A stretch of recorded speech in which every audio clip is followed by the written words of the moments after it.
One of the most important aspects of fishing is following local and state regulations. The Nebraska Game and Parks Commission has already had several poaching busts in the 2022 fishing season. These are sometimes people who aren't following the rules or sometimes just an honest mistake. Bottom line, these do affect the fishing ecosystem across Nebraska. It can potentially have an impact on any of our waters, and that's why it's important to follow those regulations, because just a few people taking advantage of that can ruin the fishing for everybody.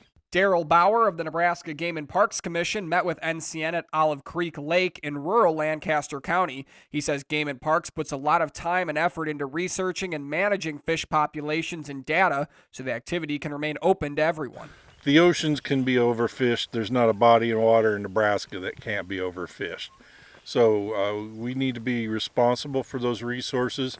We manage those resources to provide quality recreational fishing for all of our people, citizens and visitors, and that's why we set those regulations, is to set the harvest limits that populations can sustain and still produce some quality fishing. A few weeks ago, Nebraska Game and Parks conservation officers cited fishermen for panfish violations in 2 separate incidents.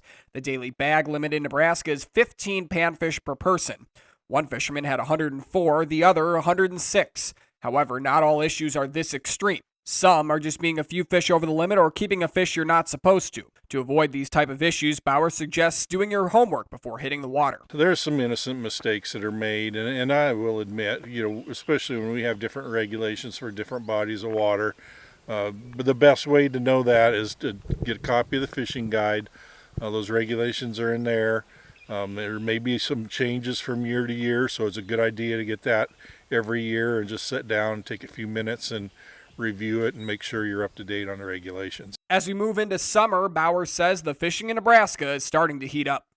I'm getting great fishing reports all over the state, and that's typical. We get into the end of May, the weather finally starts straightening out a little bit. The fish are hungry, they're feeding.